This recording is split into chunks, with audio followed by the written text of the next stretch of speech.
Remote, phone touch சில நேரங்களில் வேலை செய்யலையா? பணத்தை செலவு செய்யாதீங்க, ஒரு துளி போதும். வீட்டில் அடிக்கடி பயன்படும் TV remote, set top remote, AC remote எது இருந்தாலும் சில நேரத்தில் திடீரென வேலை செய்யாமல் போய்விடும்.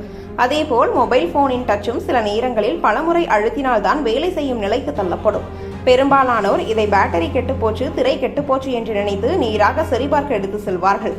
ஆனால் இது போல இருக்கும் சாதாரண பிரச்சனைக்கு வீட்டிலேயே ஒரு சின்ன ஒரு துளி தந்திரம் போதும். ரிமோட் பட்டன்கள் வேலை செய்யாமல் போவதற்கான பெரிய காரணம் விரலில் இருக்கும் எண்ணெய், வியர்வை, தூசி சேர்ந்து பட்டன்களின் இடைவெளியில் படிந்து கொட்டுப்படிவாக மாறுவதுதான். அதேபோல் போன் திரை மீதும் இதே எண்ணெய் படலம் படிந்துவிடும். இதனால் பட்டன்களின் உணர்திறன் குறையும், திரை தொழில்திறனும் மந்தமாகிவிடும். இந்த அழுக்கையே அகற்றினாலே சாதனங்கள் உடனே வேலை செய்ய தொடங்கிவிடும்.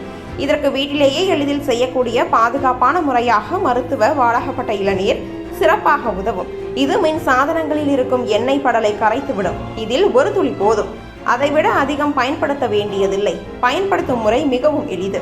ஒரு பருத்தி துணியில் இந்த சுத்திகரிப்பு நீரின் ஒரே ஒரு துளி விட்டு ரிமோட் பட்டன்களின் சுற்றிலும் மெதுவாக தடவ வேண்டும். கண்களுக்கு தெரியாத எண்ணெய் மற்றும் தூசி படலம் சில நொடிகளில் கரைந்துவிடும்.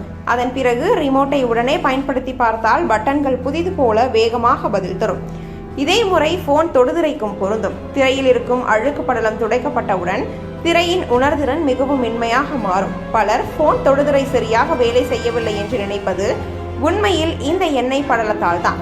ஒரே ஒரு துளியில் இந்த தடை முழுவதும் அகன்றுவிடும். பலர் ரிமோட் வேலை செய்யவில்லை என்றாலே முதலில் பேட்டரியே காரணம் என்று நினைப்பார்கள். ஆனால் பெரும்பாலான நேரங்களில் பிரச்சனை பட்டன்களில் படிந்து கொண்டிருக்கும் அழுக்கே.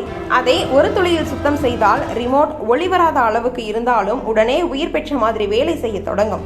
எந்த பெரிய செலவும் இல்லாமல் வீட்டிலேயே செய்யக்கூடிய இந்த ஒரு எளிய முறை நம் மின் சாதனங்களின் ஆயுளையே நீட்டிக்கும். அதனால்தான் இதையெல்லாம் பார்த்து சாதனம் கெட்டுப்போச்சு என்று பயப்படாதீங்க. பணத்தையும் செலவு செய்யாதீங்க. இதை முயற்சி செய்து பாருங்கள்.